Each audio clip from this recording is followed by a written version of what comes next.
Sampurasun, salam damai seluruh alam. Saudara-saudari Baraya Reja Rahasia, Baraya Channel Sanggama. Selamat berjumpa lagi dengan saya Reja Rahasia di channel YouTube Sanggama.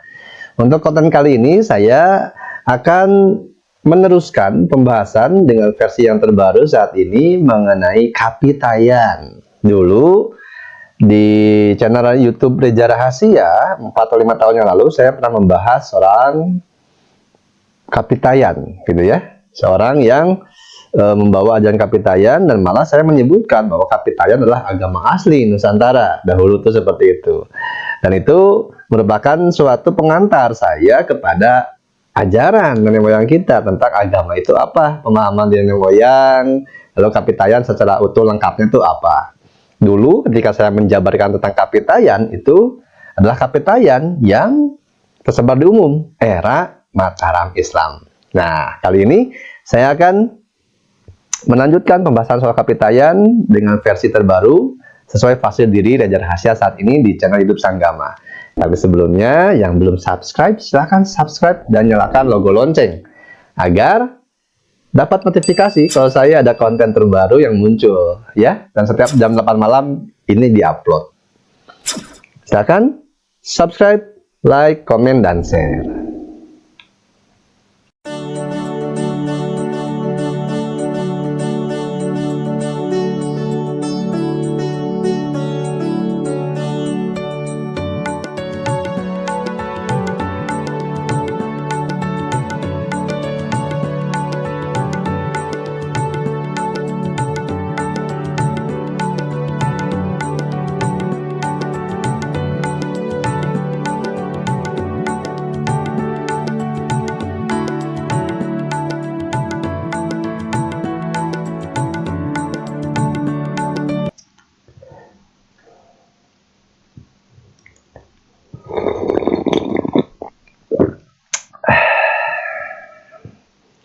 Hatur nuhun, terima kasih saudara-saudari Baraya Reja Rahasia, Baraya Channel Sanggama, dimanapun kalian berada.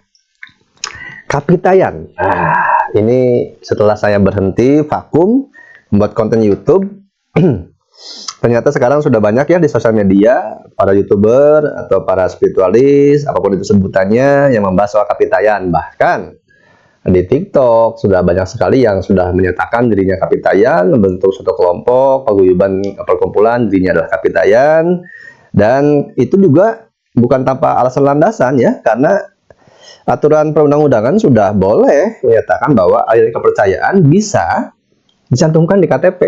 Jadi tidak perlu atau tidak harus agama yang sudah ada umum diakui sebelumnya, 6 atau 5 agama tersebut. Jadi aliran kepercayaan sudah bisa di KTP.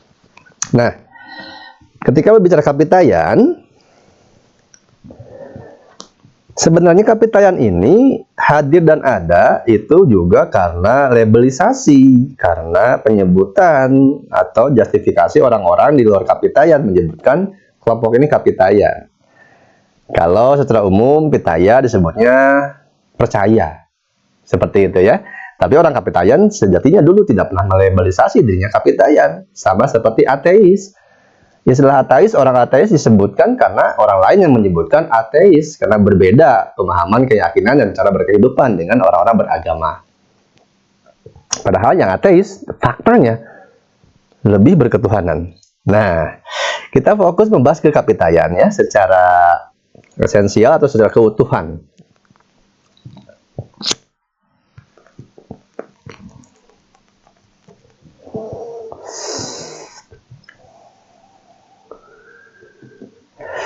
Sebenarnya kapitayan ini adalah sebuah ajaran buhun.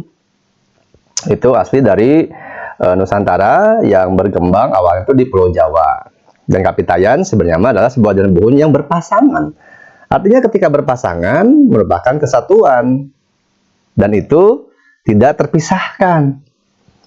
Nah, kenapa kapitayan lah yang banyak dikenal, banyak menjadi sebuah rujukan, acuan untuk seorang menjalankan ajaran nenek moyang, gitu ya. Bahkan kapitayan yang dikenali juga kebanyakan kapitayan era Mataram Islam.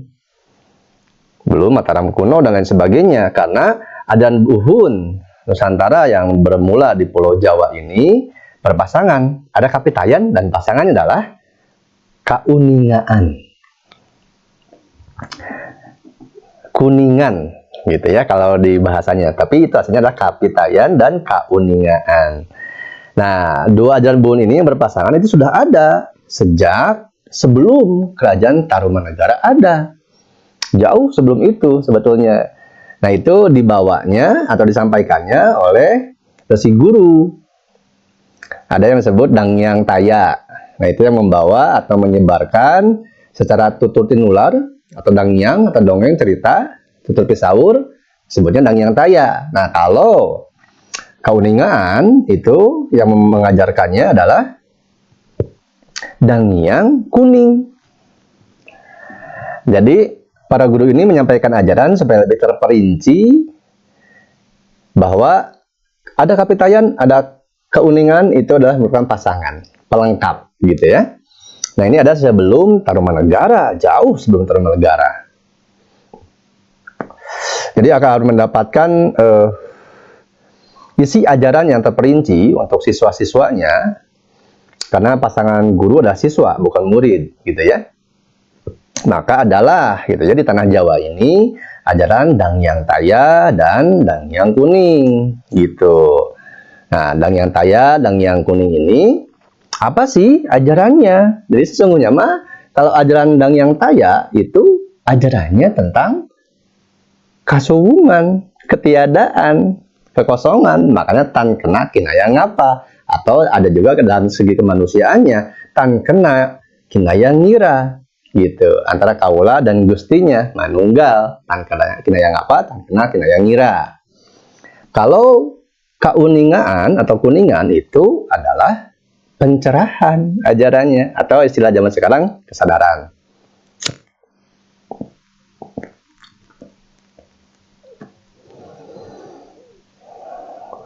Yang di tanah Jawa sendiri, ajaran Dangyang Taya dan Dangyang Kuning ini itu dilanjutkan oleh seorang resi.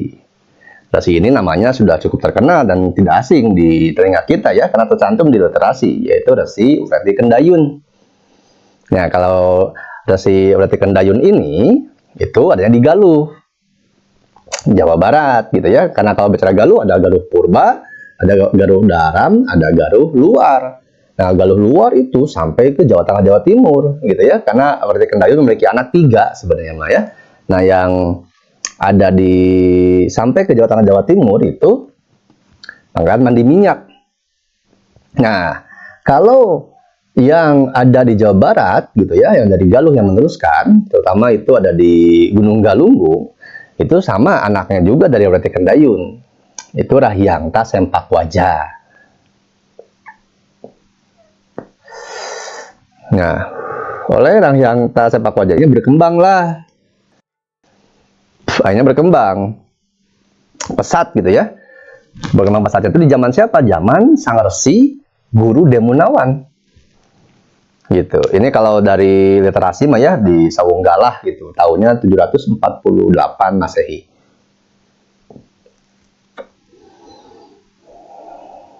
Jadi Dangyang Taya membawa ajaran, menyampaikan ajaran Kapitayan atau Kapitayaan gitu ya, ketiadaan. Maka di Jawa Barat ada istilah keaya gitu. Keaya itu tidak ada, kekosongan, ketiadaan, suwung gitu, kasuwungan ya. Kalau Dangyang Kuning itu membawa kuningan gitu ya ajarannya. Makanya ada daerah Jawa Barat Kuningan, ya Gunung Ceremai itu. Nah, itu semua berpusat awal dari Galuh gitu ya. Padahal Kuningan itu dasarnya tuh kauningaan. Kuningan tuh sadang abdi gitu kan. Jadi kauningan itu pengetahuan yang dasarkan dari pencerahan, akhirnya bangkitlah sebuah kesadaran. Namun memang ajaran Dangyang Kuning ini, kauningaan, tidak banyak dikenali, termasuk saya dulu tidak tahu, hanya tahunya Kapitayan. Karena ajaran Dangyang Kuning atau kauningaan ini ikut tenggelam juga ketika sebutlah kerajaan Pajajaran itu runtag, merungkad atau rusak gitu ya. Itu di Talaga dulu tuh ya, itu tahun 1579. Namun sebelum runtangnya Pajajaran di Talaga 1579 itu, ada salah satu pangeran Pajajaran yang dia selalu berkelana dan dia tidak mau pulang ke kerajaannya. Ada yang disebut Bujangga Manik, dia sampai ke Bali. Nah, di sanalah Kauningaan lengkap dengan Kapitayan. Makanya di Bali masih ada ritual galungan, ada acara kuningan, terus nyepi gitu ya.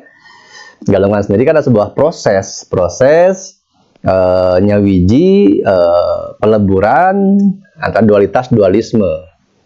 Karena memang ajaran Kasuwungan dengan Kauningan itu memang tidak bisa disatukan karena ketiadaan dengan keberadaan gitu ya. Pencerahan pengetahuan dengan kekosongan. Tapi jadi pelengkap ketika kita sudah memperoleh Kasuwungan, kekosongan, mengkosongkan dari pengakuan, kemelekatan, akhirnya kita mempelajari sang diam untuk mengenali gerak. Nah, geraknya dengan mempelajari kauningan, pengetahuan pencerahan. Artinya kita bisa terus berkontribusi. Jadi ketika bicara kekosongan, Kasuwungan, itu ranah diri pribadi. Kalau kita terus di situ, akhirnya kita tidak mau ngapa-ngapain, tidak mau berbuat apa-apa, tidak peduli dengan siapa, tidak ada urusan dengan orang lain, orang mau teredukasi atau tidak, mau tercerahkan ataupun tidak, mau hidup yang baik ataupun tidak perlu aktivitas, apapun tidak ada akhirnya. Tapi dengan kauningan, akhirnya tahu untuk apa dia belajar tenang. Setelah tenang untuk apa? Setelah kosong untuk apa? Setelah dia suwung untuk apa? Gitu ya. Nah, Pajajaran yang sesuai literasi itu runtang di Talaga 1579 gitu ya. Itu tersinyalir menjadi juga landasan dan ajaran kauningan ini akhirnya turun-temurun bergeser, diubah atau bergeser menjadi Sunda Wiwitan atau Sunda Mula. Mungkin bisa jadi ke sana ya. Itu pada abad 18-an lah ya, gitu. Makanya kalau mendengar kauningan akhirnya kayak asing gitu. Karena sudah berganti nama ajarannya Sunda Wiwitan. Nah, dari Kapitayan sendiri ini beredar luas gitu ya, apalagi Kapitayan yang asli awal dulu ya. Karena ini udah ada sebelum Tarumanegara gitu. Nah, ini yang bikin pesat itu adalah Resi Guru Demunawan. Dari Kapitayan akhirnya ada Karahingan. Nah, kalau Sunda Wiwitan dari Kauningaan, terus ada juga Parmalim. Ada juga kalau ke Jepang sampai menjadi Shinto, ke tanah Hindustan menjadi Hindu, dan lain sebagainya. Nah, ini yang perlu ataupun yang bisa saya sampaikan tentang kauningaan dan kapitayan. Jadi sebenarnya mah antara kauningan dan kapitayan mas seperti hanya mata uang gitu ya mas? Ya betul mas. Seperti mata uang yang tidak terpisahkan. Seperti juga dua mata pisau. Seperti itu. Jadi lengkap akhirnya. Tidak bisa dipisahkan. Tapi ya kalau disatukan ya beda gambar gitu. Seperti itu.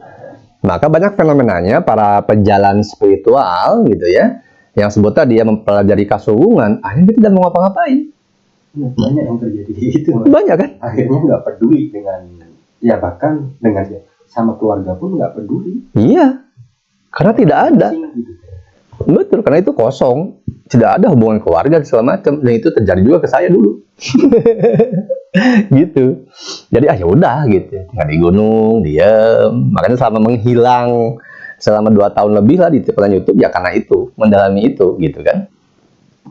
Nah, akhirnya nggak bisa begini terus karena kalau saya memang selesai seperti ini ya harusnya sudah tiada lagi kan di muka bumi ini. Tapi karena masih diadakan berarti ada setelah tenang tuh kita mau ngapain, setelah damai mau apa gitu, setelah kosong atau suwung itu mau apa. Dan modal dasar emang harus suwung dulu agar segala sesuatu pengetahuan keberadaan kita tidak jadi kepemilikan atau tidak jadi kemelekatan.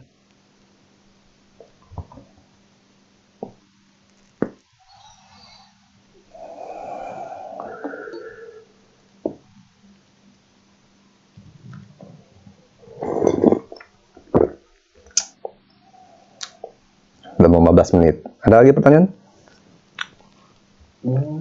Cukup, itu kayaknya cukup. Baik. Kalau begitu, itu dulu sementara yang bisa saya bagikan soal ajaran Buhun ya, Kapitayan dan Kauningaan. Kalau ada kritikan, saran, komentar, silakan tulis kolom komentar. Jangan lupa dulu ya, ketik dulu, subscribe, nyalakan lonceng, share, like, dan komentarnya. Sekali lagi, ini hanya sebuah referensi.